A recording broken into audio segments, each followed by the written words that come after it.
Good evening, ladies and gentlemen, and welcome to this August 3rd, 2026 meeting of the Great Falls Public Schools Board of Trustees. And I remind us all that these meetings are being recorded and will be uploaded on our website at some point in the future. And with that, Mr. Deacons, would you please administer the roll call? Thank you, Chairman Johnson. Chairman Johnson. Present. Kim Skornagowski. Here.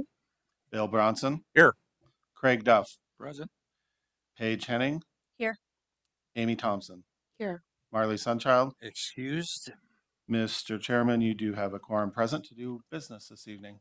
Thank you, Mr. Deacons. And this evening, if you'd please rise, and Trustee Thompson will lead us in the Pledge of Allegiance. Thank you. I pledge allegiance to the flag of the United States of America, to the republic for which it stands, one nation, under God, indivisible, with liberty and justice for all. Thank you. Mr. Chair, Trustee Skornagowski. I move we adopt the agenda as presented. Second. Been moved and seconded to adopt the agenda as presented. Any questions or commentary from our Board of Trustees? Any questions or commentary from our gallery?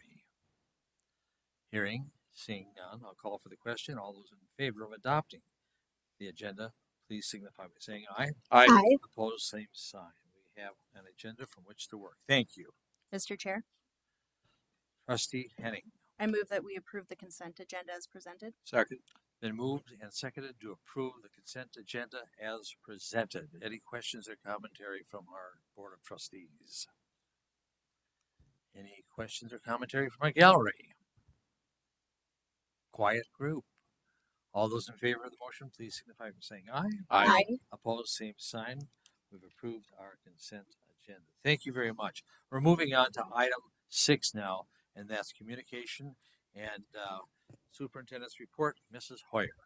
Well, thank you, Chairman Johnson, members of the board, and members of our community. It is my pleasure this evening to share with you the superintendent's report. The guests who we have in the audience are going to be at one point in time taking part in the superintendent's report.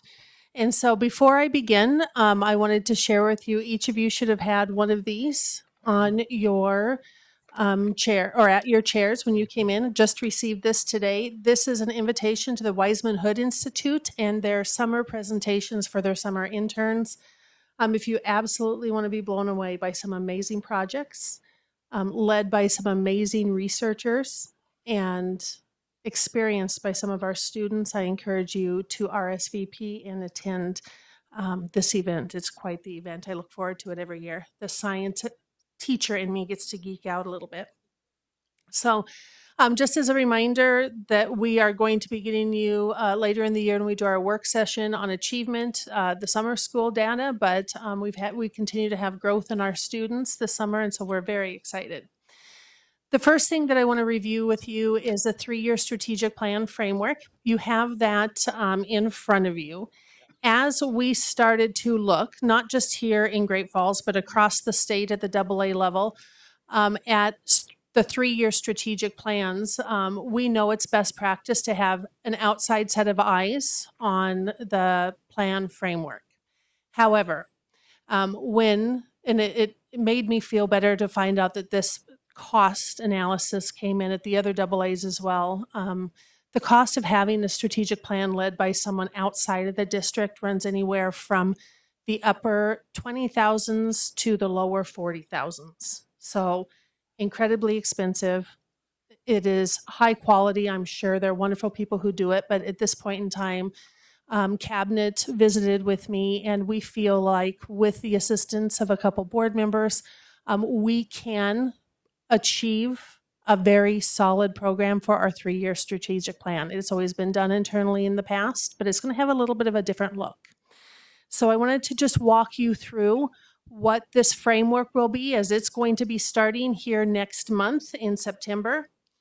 So our rationale is that we want to be sure that it's inclusive of all voices and perspectives, that we use best practice feedback when gathering input and insight, that Capacity and feasibility vetting are occurring before adoption, that will have draft goals, information out both internally and externally to gather that input, and that we have transparency in our governance of this. So September through January is going to be a time in which we're going to be gathering input and listening. We're going to have needs assessments deployed to all stakeholders. Targeted listening sessions will be happening. That's where we're going to utilize and really lean on the help of the board members who have volunteered to help us with those listening sessions, because they need to be done by a person who does not supervise the area in which they're gathering information from. We will then be triangulating data and looking for common themes in the winter time, February to March, then developing our goals and action steps in the spring, vetting and feasibility checking again in the spring, and then looking at a completed document with a completed plan at the end of the year, with adoption right at the end of the school year. So this is a quick look for you. You also have the more in-depth. This is kind of a work in progress, but this will be the work that I will lead our executive team and cabinet level through, with the help of all of the leaders in our district, teachers, students, parents, community members, stakeholders. I'm hopeful of a very good project. Just a very special thank you. At the last board meeting, I I grabbed Shannon Wilson. This is Commissioner Wilson, is an advocate for motorcycle awareness, as many of you know. And she has had or been witness to a couple of very, very close calls, because we have drivers who are not paying attention to motorcycle riders on our roads, including damage to her motorcycle, where we're really lucky that we didn't lose Shannon in an accident when she was on the road away from town. So I asked her at the last board meeting, would you be willing to be a guest speaker in our driver's education classes to help young drivers learn the importance of being motorcycle aware? And she said, absolutely. So I thought it would be sometime this fall. And it was the next day that she was actually in classes over at CMR. Great feedback from the students. And I think she's going to continue to do that as we try to just make, that's one piece that felt like it was missing from driver's education, at least I know from when my daughters went through it. So we're going to have an opportunity to hear from Shannon in the future. So I just really appreciate her willingness to always educate.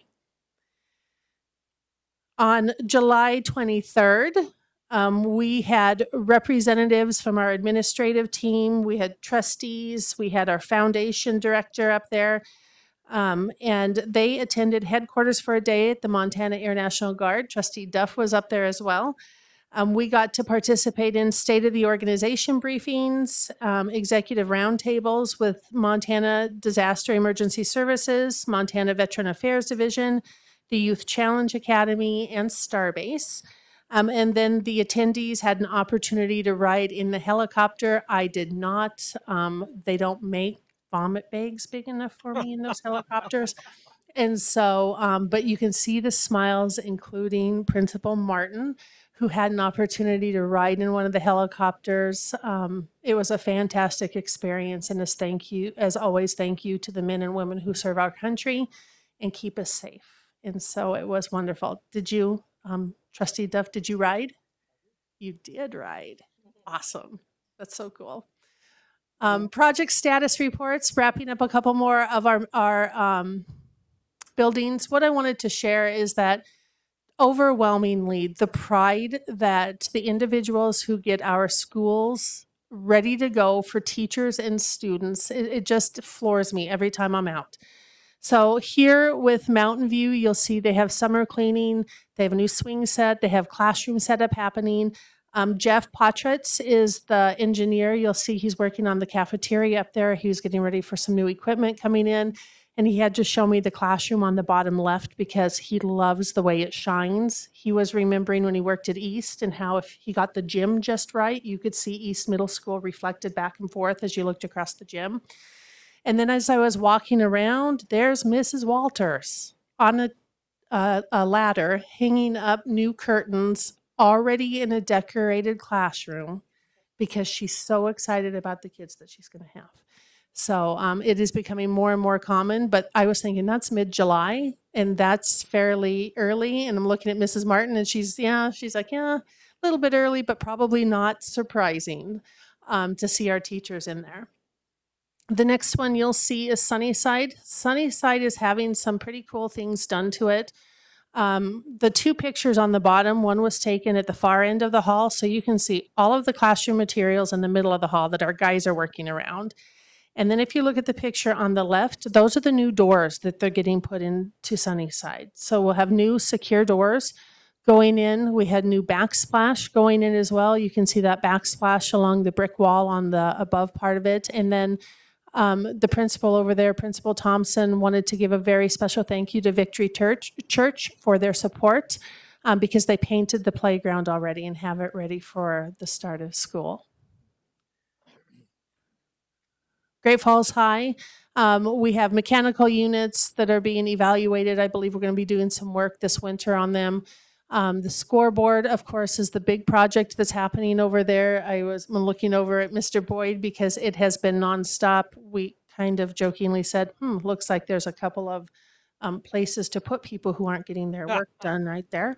Because we're frustrated with how long it's taking. And it is just, it's the 1 step forward, 2 steps forward, 1 step back scenario. But fingers crossed, we're going to have a new scoreboard by the start of the school year.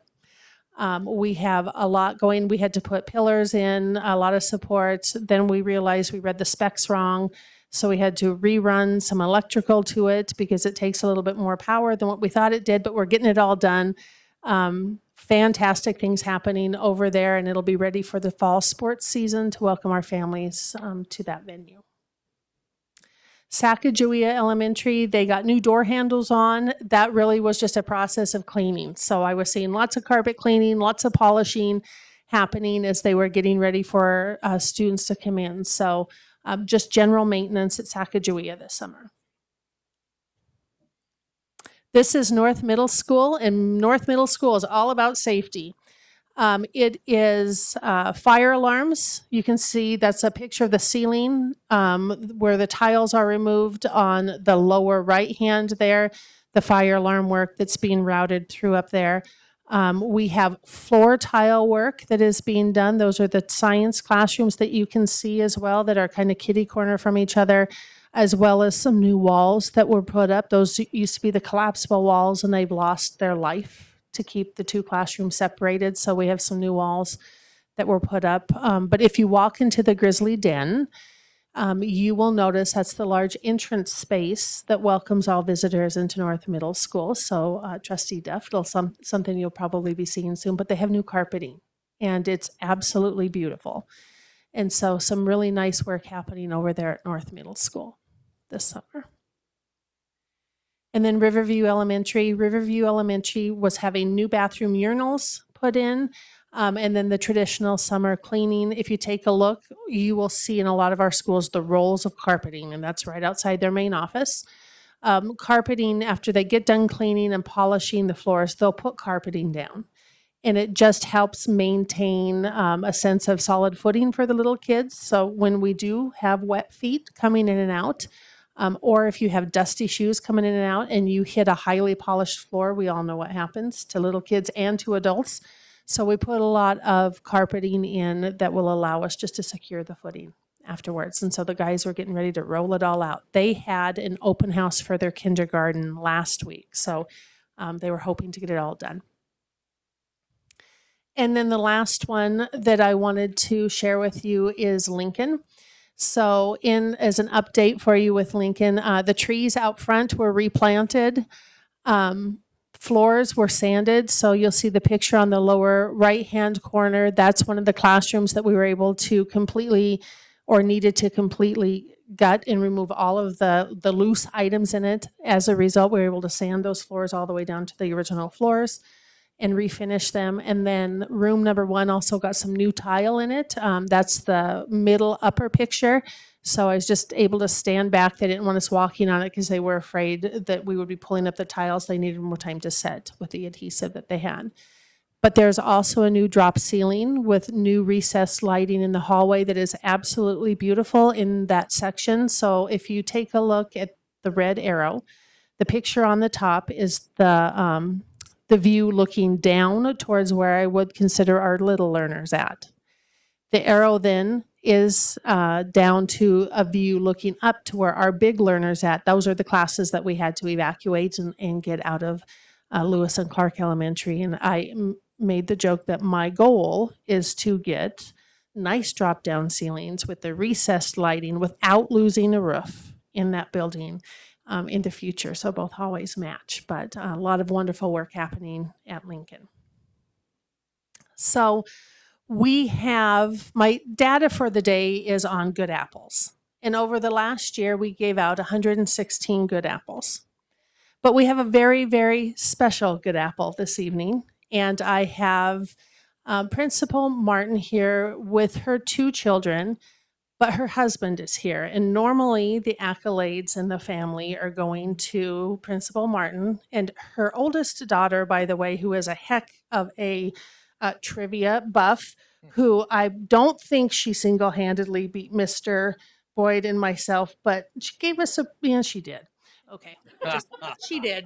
Well, the way that good apples happen is that you fill out a nomination form for very special things that we see our staff or community members doing that make a difference, not just in our building, but in our community.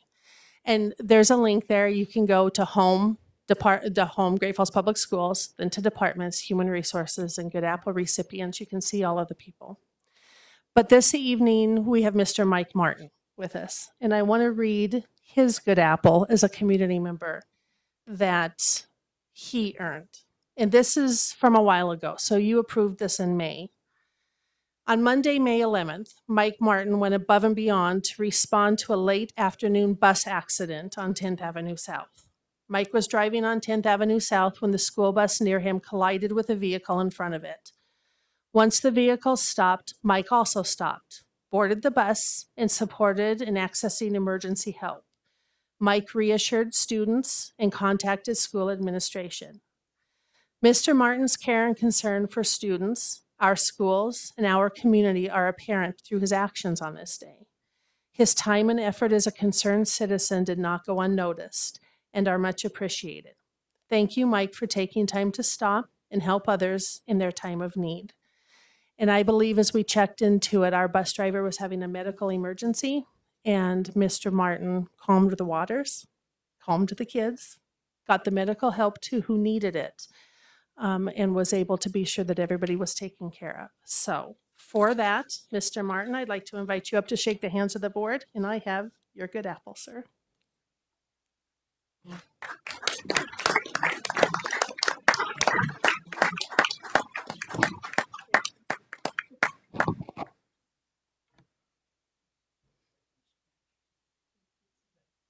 Thanks, Mike.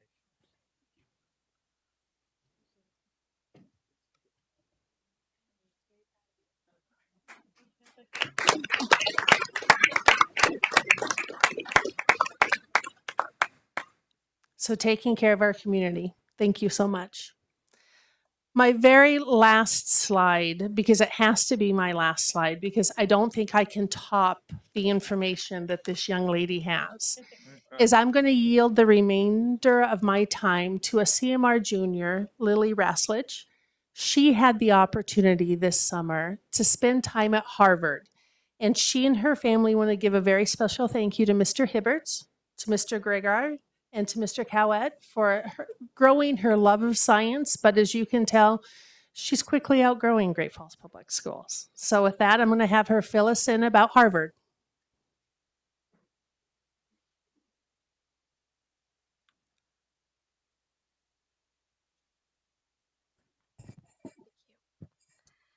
Good evening, Chairman Johnson and members of the board. I'm Lily Raslich, as she introduced me. I'd like to start by thanking Mrs. Hoyer and GFPS by allowing me to attend school over here in Great Falls. It has definitely given me the opportunity to take a wider variety of classes and help me given me a better chance to get into programs like the Harvard pre-college summer program that I attended in June. But the Harvard pre-college program, it really gives you a preview of what college life is like. I met people from all over the world, like Taiwan, London, India, really interesting.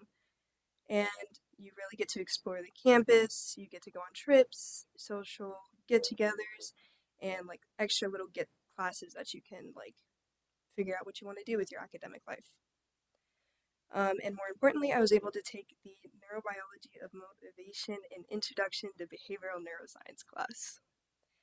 During the course of the program, I was able to visit Harvard Medical School, which you can see on the left with my class, and see the research lab that my professor works in. One of the interesting lectures was seeing and learning about sleep deprivation in fruit flies. And me on the right is me at Lowell House, where I stayed during my trip. So thank you again for giving me the foundation to attend such a historic institution, and I'm happy to answer any questions. So trustees, do you happen to have any questions outside of the fact that how do you keep a fruit fly awake? Lily, how long were you there?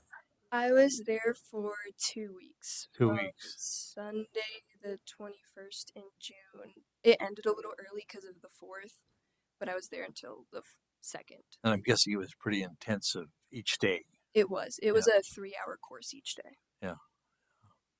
And you kept them awake. You shook them randomly to keep them awake. Well, what's the end game? I mean, what's your ultimate goal? I would like to do something in forensics is my goal. And this was something to do with neurobiology, figure out how the brain works. That is also something that's been really interesting to me. And this was a class to take something to figure out how that works. And how do you feel that your experience here in the Great Falls Public Schools assisted you to get to this point? I'm definitely allowed to take a wider variety of classes, and I'm allowed to pick which classes help with what I want. Like I'm going to take forensic science next year. I'm going to take AP psychology and chemistry, which should help take forensics in the future. And everything else should help line into that. Yeah. Any other questions for Lily? We are so proud of you. Wow. And envious. I want to spend 2 weeks at Harvard.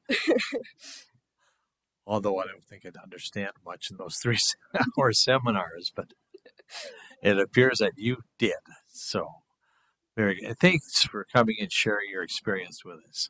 Come on and shake our hands. Thank you. Do you want this?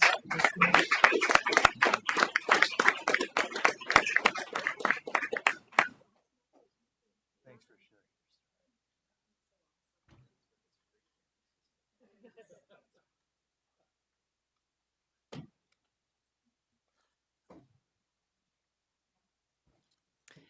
And with that, Mr. Chair, it's kind of hard to top the amazing things that our students do. That is my report this evening, and I stand for questions if you have any. Wonderful report it is. Any questions for Superintendent Hoyer?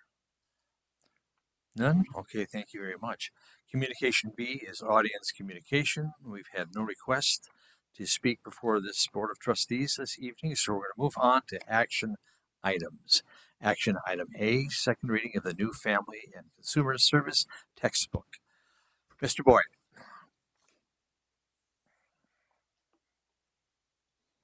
Chairman Johnson, members of the board, Superintendent Hoyer, and community. I'm here to introduce Mrs. Frisbee as she takes us through the second reading of our Family and Consumer Science.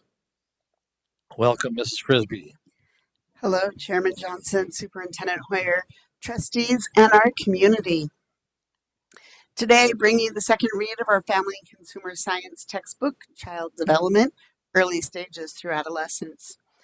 Just as a quick reminder, I'd like to purchase 66 books, 33 for CMR and 33 for Great Falls High, as Paris Gibson is not currently offering this course.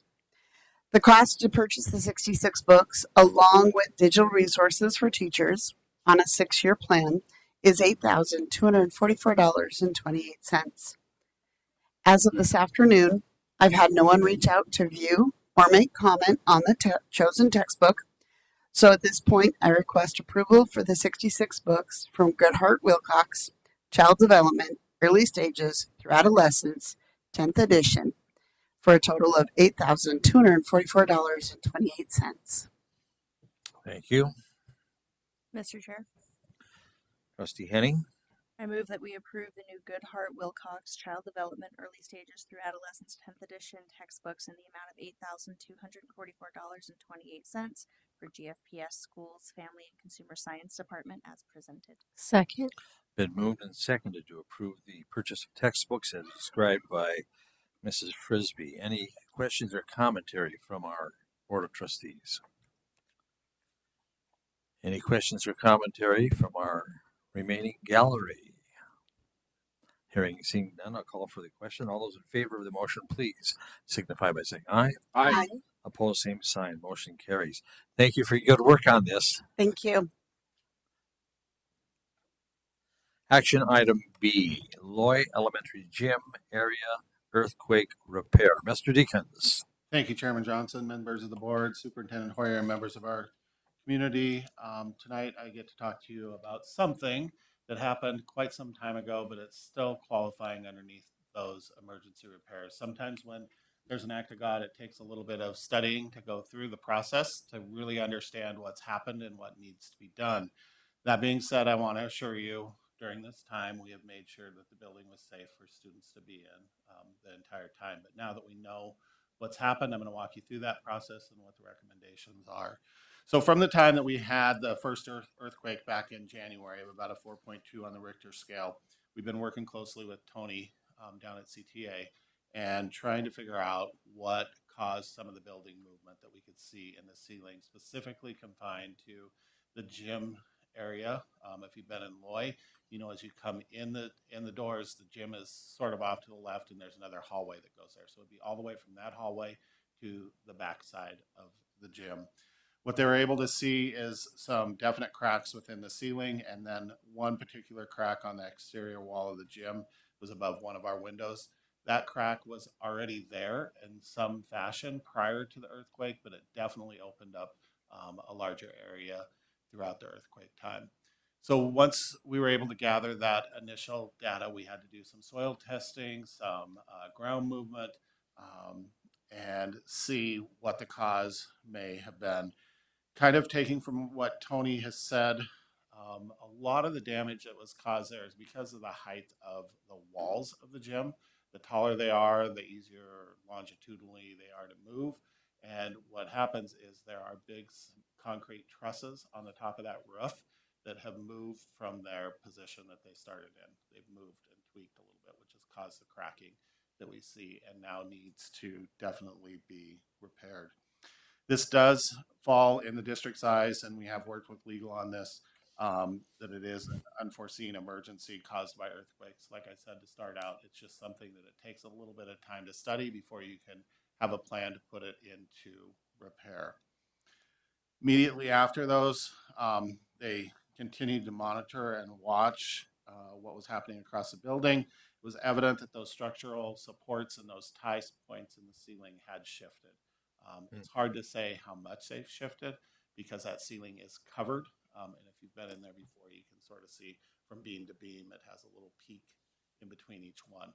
What we could see though is there's some cracking in between the peak areas and on the edges that need to be replaced or repaired. This project, as they've looked at it, is looking like it'll probably take 3 to 4 weeks, which is good news because that gives us a time frame where potentially we could have it completed prior to school starting or very minimally into the school year so it doesn't have a big impact on students, teachers, in our community out there. So as Tony has been working through this process, he's been working with Guy Tobacco Construction. And the reason he's been working with them is if you remember during COVID and we did the facade and windows and pieces around our district, Guy Tobacco was the one that worked on Loy. So they were specifically already knowledgeable about what that looks like within the building, that particular crack that was in the gym, and they've worked around it, which gives them the expertise and a little bit of an advantage to those other companies, most likely than those who have not worked on the particular building. Therefore, the CTA is recommending that we do use Guide Tobacco in this emergency repair. There are a couple pieces that we do need to bring up. Because those points are attached at the roof or the truss area, CTA does want to look at that over the course of the next year and just make sure in those shorter walls we don't have any of the similar problems, because if we do, we'd want to plan for those repairs in the future. Throughout this whole process, I have been working closely with not just the cabinet team, but with our insurance as well and adjusters to make sure that this does qualify under insurance. And because of the way we do have an act of God clause that covers earthquakes, it would be covered underneath insurance. But we will continue to work closely with them. Piece that I should point out is there could be a second stage should the rest of the building need some repairs, or maybe one wing and not another. We do want to make sure we keep it as secure and safe as possible for the life of that building, and not have something happen that we wouldn't be expecting. In talking with the multiple engineers we've been working with, the big concern would be is if you have another earthquake. It isn't day-to-day operations. It's not going to fall over because the wind blows or anything. It'd be a major earthquake that comes through. Another important point I do need to point out, and on your table tonight, I did leave a quick proposal from Guide Tobacco. As we worked last week in close conjunction with both Guide Tobacco and CTA, we found that the estimate was going to be about $120,000. They did another walkthrough, and they have realized that they have to take all 4 walls into consideration. They had only taken 2 into consideration. So when they went through and they finished the proposal total, instead of the $120,000 that we noted in the board packet, just as of about 3:30 today, that projected totals $176,825. The piece that I want to mention with this is anytime you're working with an act of God and areas that are covered up, it's always hard to tell when they get in there. The places that they need to patch may need more repair. So that number is what we believe and what the architect and the contractor believes at this point. But we also have to take what we find as we go through that process as well. Essentially, they're going to be shoring up the areas that need repair with additional concrete, metal supports throughout. Another big component in the $176,000 is accounting for the actual or real cost of the steel at current market prices. It fluctuates, and it's fluctuated a lot over the last 6 months. So based on what they found out these last few days, they're looking at about that $176,825 to go with it. So with that, I would recommend that you approve the Loy Elementary Gym earthquake repairs to be completed by Guide Tobacco Construction in the amount of $176,825. Mr. Chairman, Thank you, Mr. Deacons. Trustee Bronson? This time I would move to approve the Loy Elementary Gym area earthquake repairs to be completed by Guide Tobacco Construction in the amount of $176,825 as presented by Mr. Deacons this evening. Second. It's been moved and seconded to approve the necessary work for the Loy Elementary Gym. Is there any questions or commentary from this Board of Trustees to Mr. Deacons? Yes, Trustee Skornagowski. I guess just one question. If, as they get in, they discover the costs are higher, will you need to come back to us, or does this give you enough latitude to make those fixes in time for the start of school? I think at this point it would be very similar to the Lincoln repair. It gives you an idea of where we are. If it's going to go up by $20,000 to $30,000, that's one thing. But if we get in there and find out we have to fully replace a couple of the trusses in that ceiling, which means you have to redo the roof, that's a whole different story. So that's something I'd definitely bring back to you if it's going to be a major change in the project. Okay, thank you. And our understanding is that they would be able to start on this project immediately. In our conversations with both CTA and Guide Tobacco, they do feel like they have a crew that can get out there this week and get started if we get it approved. Thank you. Any additional questions from this Board of Trustees? Any additional questions from our Mrs. Mortensen?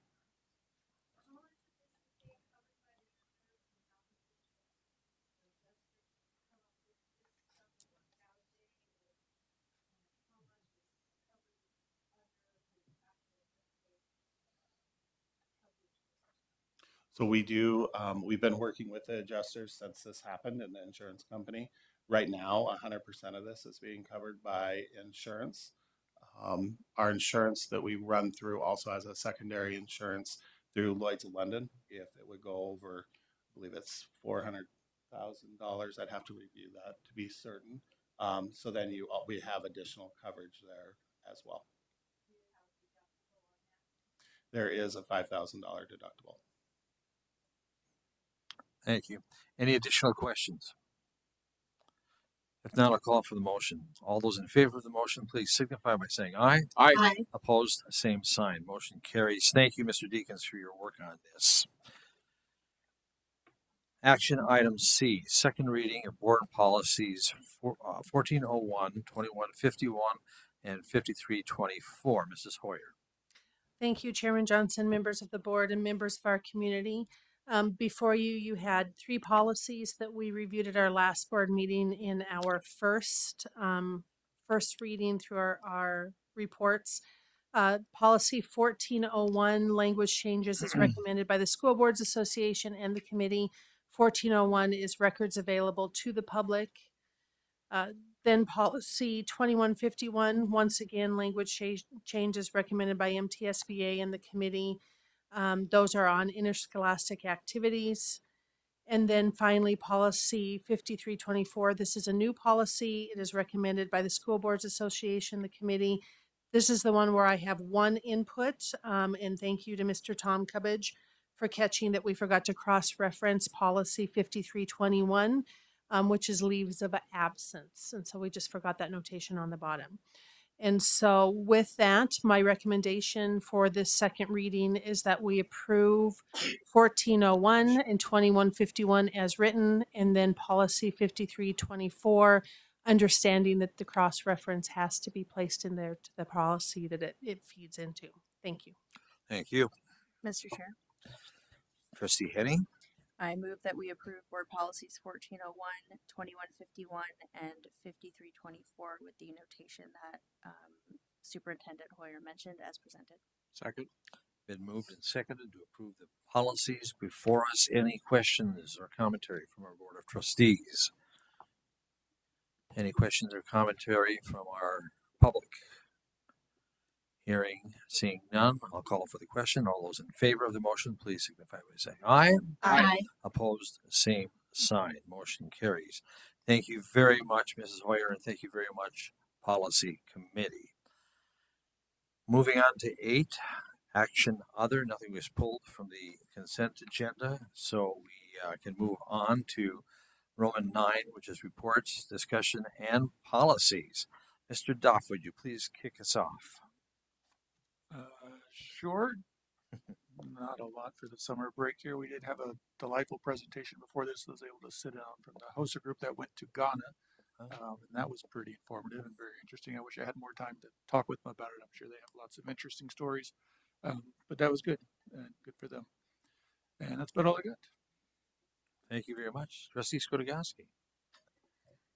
Just friendly reminder that we have Stuff the Bus on Thursday. We'll have hundreds of volunteers collecting school supplies at both Walmarts and Target between 8:30 and 6 p.m. So if you want to support our students, you can bring supplies there. We're also still have a few openings for volunteers, particularly in the closing shift, which is from 5 to 6:30. You can volunteer through volunteergreatfalls.org. Last year, we collected more than 15,000 items to give to local kids through nonprofits like the Boys and Girls Club, the Children's Receiving Home. But I would also say the vast majority of those supplies go to students through Great Falls Public Schools. So a thank you in advance to the warehouse team who deliver those supplies after we sort them by school based on need. So they deliver those supplies on Friday, and we really appreciate them being a part of that. And then, of course, we also have the Back to School Blast. So if you know of students who need stuffed backpacks, who need sports physicals, haircuts, there's food, there's ice cream, there's music, there's games. That is Friday, August 14th at Montana Expo Park. That event requires hundreds again of volunteers. If you're not able to make either Stuff the Bus or Back to School Blast, we still need volunteers to stuff backpacks the days in between. So you can find all of those volunteer opportunities on volunteergreatfalls.org. So there's lots of ways for our community to get involved and support our students. Fantastic. Thank you very much. Trustee Henning, I was writing down the website. furiously making Sorry. notes. Yes. I was trying to write down the website. She just said, so I'll get that from you after. Not really anything. The new fire alarm system at Valley View looks great. They were really, really quick with that, and everything. The custodians have been working overtime to get everything put back into classrooms and make the building just look bright and sparkly and shiny for all the students that are going to come into it. And I'm just kind of bummed that summer is almost over. So I think that's it. Thank you. Thank you. Trustee Bronson. Only thing I would note, I'm already signed up to work at the back to school blast, so All I'll see right. the rest of you there too. And Trustee Thompson? I don't have anything to add. Well, I'll just conclude by saying that I just came off a week with the Montana Youth Symphony, and we started on the campus of Carroll College, concurrent with the Montana SAM conference. Yeah, so it was fun to see my colleagues from Great Falls there. We had the youth orchestras from the age about 18 to 25. And it's an excellent group. And we from Great Falls are well represented with 6 outstanding musicians who participated with us for the week. So we're doing well in terms of Great Falls. And Mrs. Clark sent out a note reminding us that MCL's on the way here in October 15 to 16, and she would 14, 15, she would like to know who's attending. So the earlier you can give her that information, the better able she is to make accommodations for us. So let her know whether or not that's going to be in your plans. Anything else before this Board of Trustees this evening? Hearing and seeing none, I'll call for a motion to adjourn. So moved. And we are adjourned. Thank you very much.